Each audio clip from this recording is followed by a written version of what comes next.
Eu sou a Gabi Fadel e bem-vindos a mais um surto coletivo. E dessa vez eu quero te apresentar o mistério da fuga de Alcatraz. Caso você não saiba, Alcatraz foi uma prisão nos Estados Unidos considerada inescapável. Em primeiro lugar, Alcatraz ficava localizada em uma ilha na Baía de São Francisco. Inclusive, tem um vídeo muito antigo aqui no canal de 2014, onde eu vou na ilha de Alcatraz conhecer a antiga prisão. O ponto da ilha mais próximo do continente fica aí a um pouco menos de 3 quilômetros de distância. Então, é uma nadada, é um pouquinho longe. Não só isso, a água ali da região é conhecida por ser muito gelada o ano inteiro. Nunca passa dos 12 graus Celsius. Fica aí entre 9 e 12 graus Celsius. Além dessa baía, também tem uma correnteza muito forte puxando para o mar e ser infestada de tubarões. Não só isso, mas a construção em si, antigamente, era um forte. Então tem paredes muito grossas, né? Foi feito realmente para resistir. Tudo isso deu a fama de Alcatraz de ser inescapável. Alcatraz funcionou como uma prisão de segurança máxima por 29 anos, desde 1934 até 1963. Era uma prisão onde eles colocavam os prisioneiros mais perigosos ou os que tentavam escapar de outras prisões. E durante todos esses anos de funcionamento de Alcatraz, houveram 14 tentativas de fuga envolvendo 36 pessoas. Quero dizer, na verdade, 34. Porque 2 dessas pessoas tentaram 2 vezes. Mas dessas 36 pessoas envolvidas nessas tentativas de fuga, 23 foram capturados, 6 acabaram mortos a tiros, 2 se afogaram com certeza e 5 desapareceram. Mas desses 5 que desapareceram, 2 é meio que quase que certeza mesmo de que eles se afogaram. Ou, sei lá, talvez foram comidos por tubarões também, vai saber. Mas 3, muito possivelmente, escaparam. E agora eu vou te apresentar o plano milaborante que eles inventaram pra conseguir escapar de Alcatraz. Bom, vamos agora te apresentar os personagens do vídeo de hoje. Nós temos os irmãos Anglin. É o John Anglin e o irmão mais novo, o Clarence Anglin. Os dois tinham aí mais ou menos uns 30 anos, estavam nessa faixa. Eles sempre foram muito grudados quando eles estavam crescendo, faziam tudo juntos. Inclusive, uma das coisas que eles mais gostavam de fazer era natação. E eles tinham vários outros irmãos e eles impressionavam esses outros irmãos nadando no lago Michigan, que fica lá em cima nos Estados Unidos, quase no Canadá, durante o inverno com as águas congeladas. Que será isso já um presságio do que iria acontecer na vida deles no futuro? Mas enfim, eles sempre foram muito grudados e muito grudados continuaram na vida adulta. Quando eles resolveram assaltar bancos juntos, eles já faziam alguns crimes antes, mas aí acabaram presos por causa desse assalto a um banco. Nosso outro personagem dessa fuga é o Frank Morris. E o Frank Morris também tinha um pouquinho mais de 30 anos na época. Ele teve um início de vida complicado, ele foi abandonado na infância, aí colocaram ele em lares adotivos, ele acabou fugindo desses lares adotivos e entrando assim no mundo do crime. Ele ficava entrando e saindo da prisão desde os 13 anos de idade. Naquele momento, ele também estava cumprindo uma pena por um assalto a banco. E ele tinha um QI de 133 pontos, que é considerado bem alto. E o nosso outro personagem dessa fuga é o Allen West.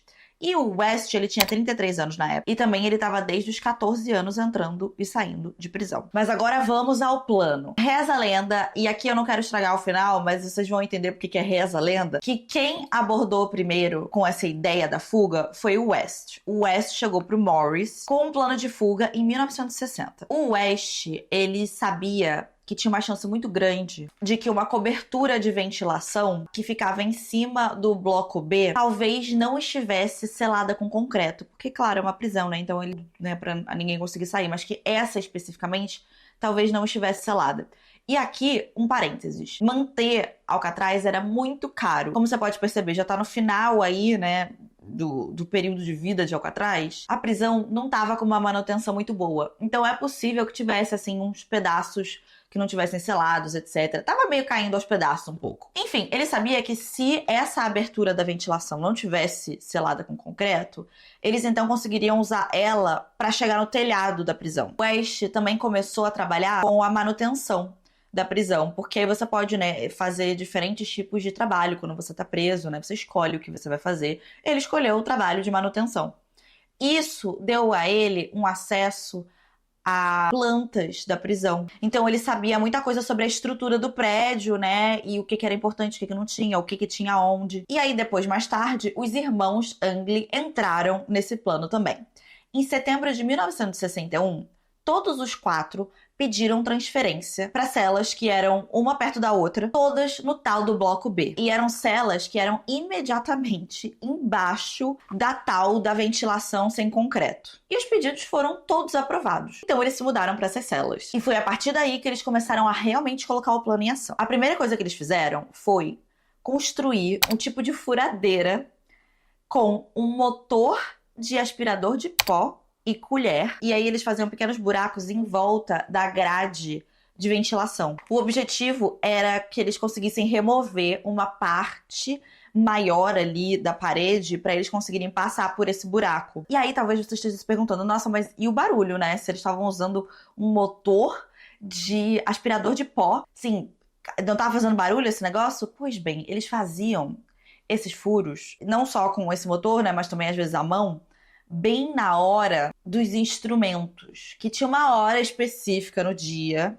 em que era para os detentos lá tocarem instrumento, eles aprendiam instrumentos, eles tinham, várias pessoas tinham diferentes tipos de instrumento, você tem que dar coisa pra galera fazer, né? E aí, enquanto as pessoas estavam nessa hora de ficar treinando esses instrumentos, devia ser uma hora que devia ser um barulho super agradável, inclusive, cada um tocando um negócio diferente, uma música diferente. Era o momento em que eles faziam esse trabalho. E aí, esses buracos que eles fizeram nessa grade de ventilação fez com que eles então conseguissem acessar um corredor que ficava imediatamente atrás das celas. Esse corredor em específico, ele não era utilizado, então ele ficava sem vigilância, não tinha guarda ali. E aí, a partir desse corredor, eles conseguiam subir por uma outra área, que era uma área mais oculta, e eles transformaram essa área, basicamente, em uma oficina. E também teve algum momento dessa história que alguns deles, ou talvez até todos deles, receberam autorização para fazer manutenções exatamente naquela área. Então, assim, meio que eles até arranjaram uma desculpa para estar ali. Aparentemente, o West tinha até convencido uns guardas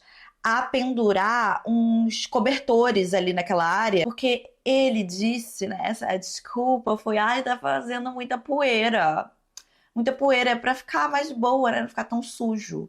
Mas, na verdade, esses cobertores eles eram utilizados justamente para esconder o que eles estavam fazendo ali. Enfim, nessa oficina deles, eles fizeram, primeiro, 4 cabeças humanas falsas. Para fazer as cabeças, eles fizeram uma mistura de concreto, sabão, papel higiênico e pasta de dente. E aí eles colocaram essa maçaroca, né, num formato ali de gente e pegaram tinta da parte de artesanatos e pintaram para ficar com cor de gente também. E o cabelo que eles colaram nessas cabeças, eles pegaram da parte de barbearia da prisão. Então, agora que eles têm tempo, eles foram para as partes mais importantes. De fato, fugir da ilha. Uma coisa é você sair da prisão, outra coisa é você conseguir sair da ilha. E para isso, eles construíram um bote de borracha inflável com até remos e tudo.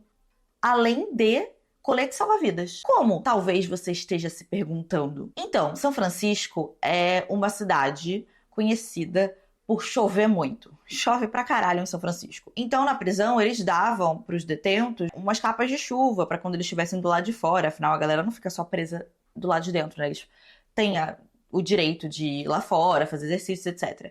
Então, eles tinham essas capas de chuva. Eles conseguiram pegar, ao longo dos meses, 50 capas de chuva. Que algumas devem ter sido roubadas, outras eles devem ter dado desculpa que estavam sem, que tinham perdido a outra, pedido uma nova. Enfim, ao longo do tempo, eles conseguiram juntar 50 capas de chuva. Mas só isso não é o suficiente, porque trabalhar com borracha não é tão fácil. Mas, na biblioteca da prisão, tinham vários livros, várias coisas. E normalmente esses livros, essas revistas que você encontra na biblioteca da prisão, eles são todos selecionados, né? Porque é pra não dar para essas pessoas informações que talvez eles não devessem ter. Mas uma das revistas que estava lá tinha uma edição específica, que era uma edição que falava sobre caçar gansos. E especificamente nessa edição que falava sobre caçar gansos, a revista ensinava ao caçador a fazer um ganso de borracha. E para ensinar a fazer esse ganso de borracha, eles ensinavam uma técnica que se chama vulcanização,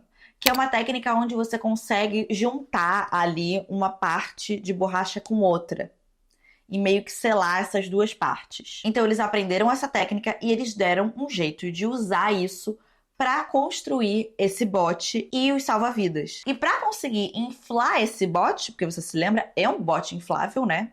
O Morris conseguiu inventar ali um sistema com uma serpentina que, assim, é um instrumento que é como se fosse uma sanfona, só que pequenininha. E aí ele conseguiu usar isso para inflar o bote. Bom, agora tá tudo pronto. E é a noite de 11 de junho de 1962. A noite em que eles finalmente vão fazer a sua fuga. Só que, infelizmente, pro West, essa fuga não iria dar certo. Porque ele teve um problema ali, vocês se lembram que eles tinham que tirar aquela parte, né, da parede deles para conseguir chegar naquele lugar onde eles tinham a oficina e etc. O West, ele tinha construído uma seção, uma parte de parede para conseguir segurar a grade no lugar e esconder o buraco que tinha ali, né?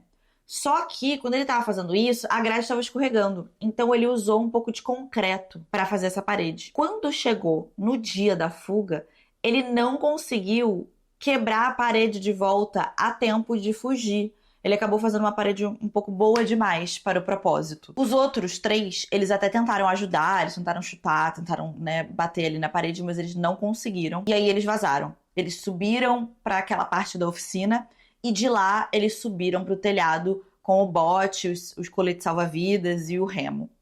Quando o West finalmente conseguiu abrir ali aquela parede, porque teve uma hora que ele conseguiu, quando ele chegou na oficina, os outros já tinham ido embora. Então, é por isso que a gente sabe de tantos detalhes específicos de toda essa fuga, porque o West, mais tarde, foi interrogado e ele acabou contando essas coisas. Mas também a gente não tem como saber com certeza se certas coisas ele não tá tomando a honra pra ele, sabe? Se foi ele realmente que teve a ideia da fuga ou não. Porque o que a gente sabe é ou pelo que a polícia descobriu depois, investigando a prisão, ou pelo que ele contou. Mas enfim, apesar do West não ter conseguido, né, fugir, o plano pros outros aparentemente deu muito certo. A fuga deles, que começou às 10h30 da noite, só foi descoberta pelos guardas de manhã, porque depois que tocou o alarme pra acordar todo mundo de manhã, eles não levantaram da cama, né? Porque na verdade eles não estavam dormindo, eles tinham colocado as cabeças ali. Os guardas passaram, viram que eles ainda estavam dormindo, né? Meio que deixaram.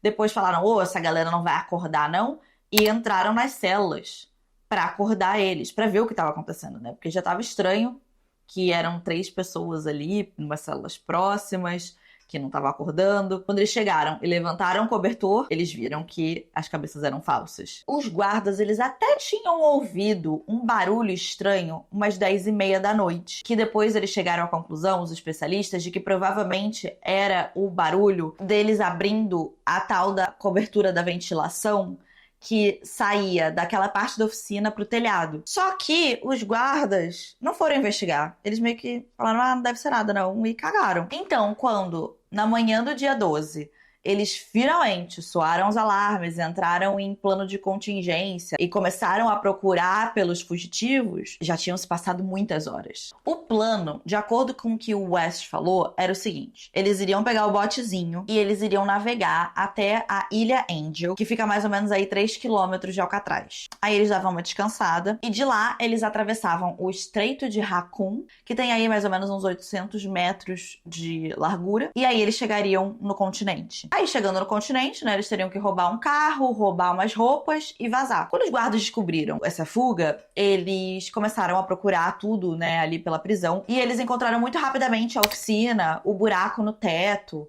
né, eles viram até pegadas ali no teto. Eles seguiram essas pegadas, viram até onde eles foram na ilha e onde que eles teriam saído com o botezinho deles. Mas foi aí que as pistas acabaram. E o bote e os nossos 3 fugitivos nunca mais foram vistos. Eles até acharam alguns objetos que eram deles com o tempo, mas os fugitivos mesmo não. Por exemplo, no dia 12 mesmo, eles encontraram uns pedaços de madeira que seriam do remo do bote. No dia 14 de junho, eles encontraram uns sacos de borracha que foram feitos com as capas de chuva, que tinham dentro alguns itens que pertenciam a eles. Entre esses itens, uma carteira que tinha foto dos irmãos Angley, junto com a família, uma folha de papel com vários nomes de pessoas para eles entrarem em contato depois, e também uma carta escrita à mão que era pro Clarence Anglin. No dia 15 de junho, eles encontraram um dos coletes salva-vidas boiando perto de uma praia e um segundo colete salva-vidas no dia 22 de junho também. Então, para as autoridades, os 3 foram dados como mortos. O que significa que pro governo americano, Alcatraz continua sendo uma prisão que ninguém escapou. O que o FBI fala, por exemplo,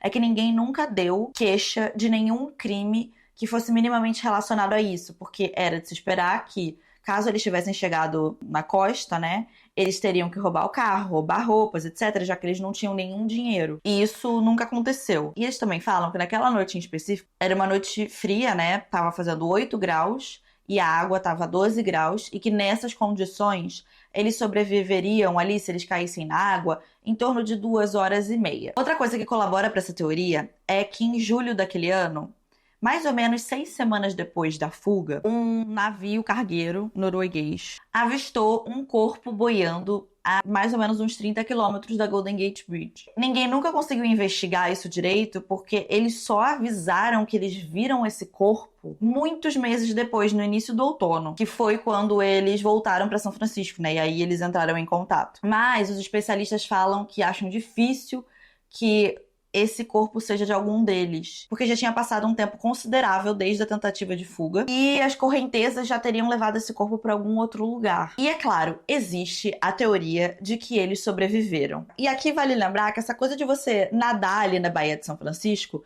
não é algo assim completamente surreal.